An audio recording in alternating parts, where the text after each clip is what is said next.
everybody, and welcome to our channel. My name is Sam. My name's Ryan. Okay, that's a fun character for this video. Yeah, I'm gonna talk like this the whole video. Do you dare me? No. What happened to theater etiquette, you guys? Ew, no, I don't like this character. Seriously, you want to talk about this is a serious video, Sam. Anyway, what did happen to theater etiquette? I feel like every time I go into TikTok, I get pushed a new video of like some audience member, whether it's in a movie theater or a like Broadway theater, acting horribly and getting kicked out. This TikTok popped off recently of these two women getting kicked out of a theater in Manchester, kicked out of a performance of The Bodyguard, and they were like scream singing along while the performer was on stage singing. Let's just play a clip.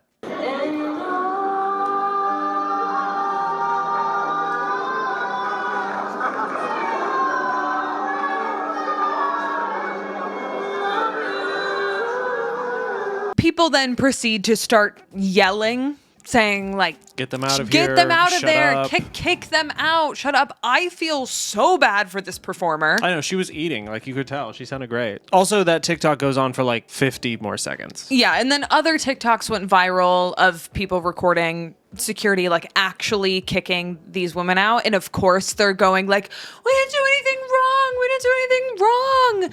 Yes, you did. You do not sing along to a Broadway show.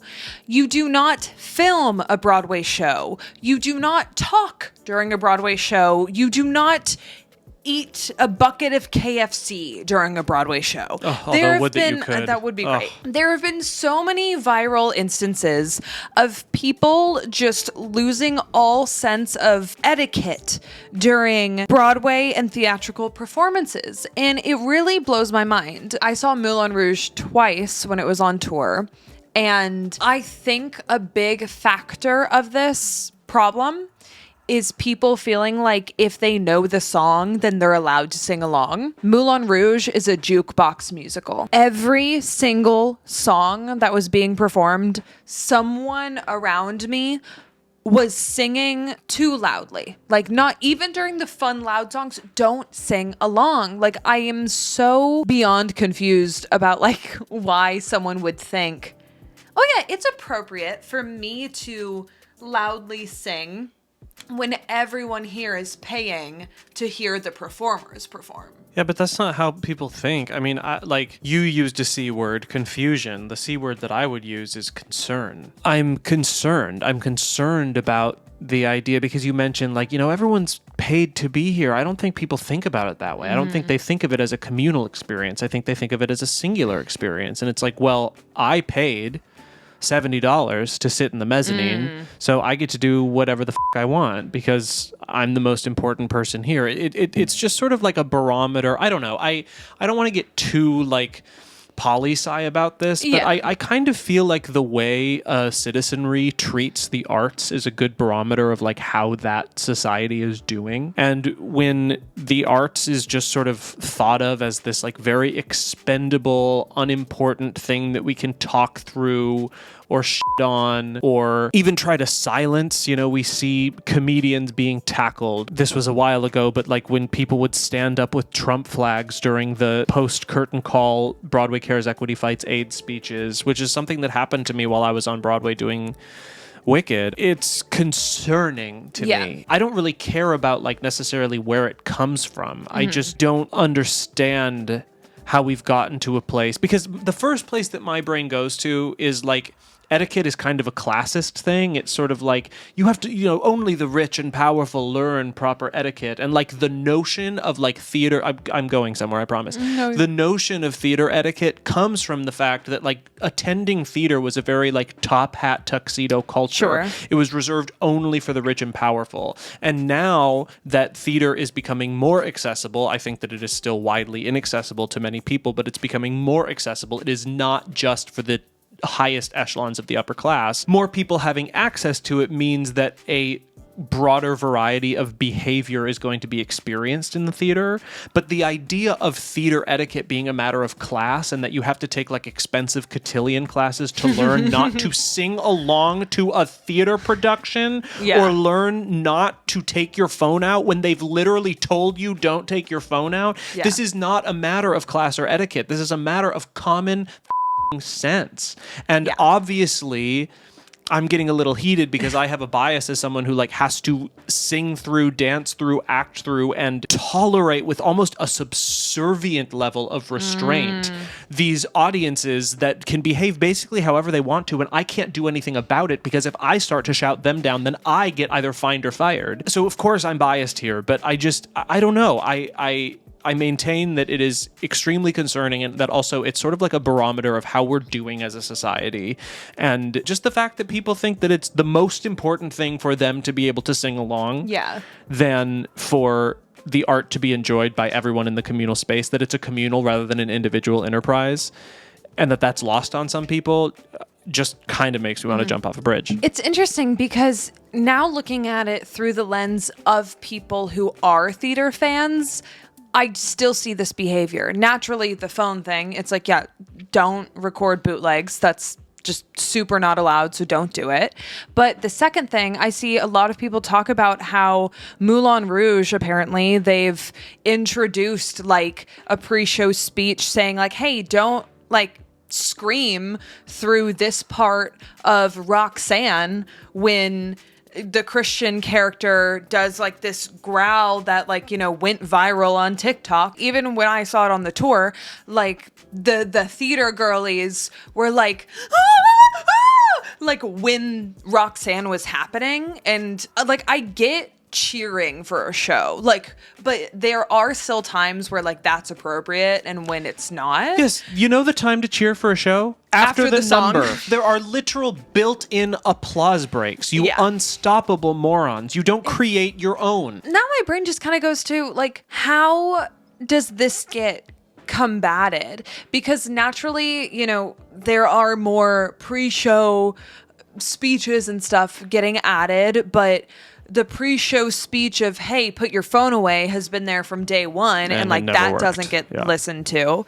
I just like hate that my brain immediately goes to the place of like, why aren't ushers doing more? Like, why aren't, why aren't that's in not what theater they're like trained to do. Well, I know, but so genuinely from a place of curiosity, like what are ushers there for other than showing people to their seats? Helping people to their seats. Okay, because I feel like I've always had the like audience understanding that like if I see someone on their phone, I can go tell an usher, or I should go tell an usher, or like the ushers are watching for people who are breaking the rules. No, they're sitting in the lobby. Well, and so that's why I'm like, why don't we have someone watching, managing the audience? Money. Because then producers have to pay for and retain security personnel.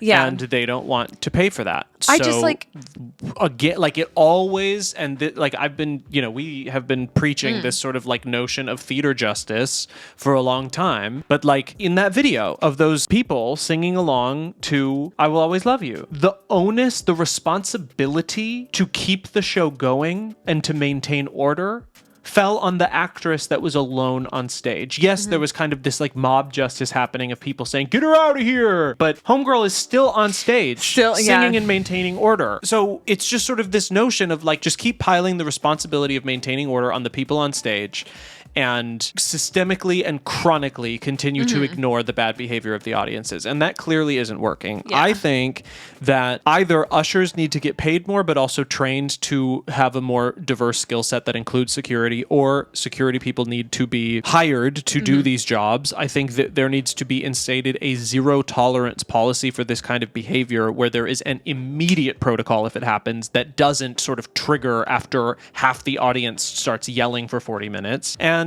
I also think, and I've been saying this for a long time too, there would be sort of like a cultural frame of reference for the seriousness of what you're entering if everyone's phones got locked up. I know. There are so many systems in place, so many movie screenings, etc. Very safely and securely collect your phones before you go into the theater, and it works perfectly. So I don't know why we don't do that, but I totally agree. I think there needs to be theater security. And I know it all comes back down to money, but I'm just like, how has this not happened yet? Well, and like producers have money. That's Yeah. the point of their existence. And the fact that, once again, it really just comes down to the people who are hoarding 80% of the pie, needing to give up an additional 5% of their sliver to keep the people that they're employing safe and comfortable. That's not the most radical idea. That's not even socialist coded. It's just moral. And these greedy money grubbers won't do it. And that drives me absolutely up the wall. But like the idea of locking up phones, I mean, I'm not saying that locking up phones would have kept these women from singing, but it would have prevented the sensationalization of their behavior from reaching the internet because no one would have been able to record it. If phones aren't allowed in theaters, there won't be a way to record and sensationalize the bad behavior of these people, and then copycats will be disincentivized to do it as well, on top of the fact that it'll force people to just pay attention and enjoy the moment. As silly as it is, and as much as I don't think this video is really about we should lock up phones in theaters, that is like such an obvious step for me that needs to happen, and an example of actually like a very easy protocol that is already implemented in so many different places that could make a huge difference in the behavior of people in theaters. And that's what this video is about. What happened to theater etiquette? I don't know what happened to it, but it isn't really important about, like I said before, answering the question of what happened to it. It's important to answer the question of how do we prevent bad things from happening in the future? And this is not an enigma. There are things that we can do that we just aren't doing because it comes down to money and laziness. And that to me just signals that the people at the very top don't care about theater, and the people at the very bottom obviously don't care about theater, because the people at the top aren't doing anything and the people at the bottom are doing too much. Really like what you said, because I feel like it just makes it clear that if the systems in place don't treat Broadway like it matters, then the people won't treat Broadway like it matters. I think that you draw probably the most important conclusion of this video, which is the inextricable link between the people at the very top, the producers, and the people at the very bottom, the audience, just of sort of the theater food chain, the consumer being at the bottom and the producer being at the top. If the producers have this near sociopathic selfishness with which they interact with the art form, look what happens. The consumers have a near sociopathic selfishness with which they interact with the art form. Wow. So there is a link here. If the way that theater is made, produced, promoted, etc., is guided by growth and money and greed and not by a philosophy of why art matters, then how are the people who consume the art incentivized to think of it as something that matters rather than thinking about it as an individual experience that is only there to benefit them? Which is exactly the way the producers think of it. So the philosophy of art right now is a very greedy, selfish one from the very top to the very bottom of the food chain.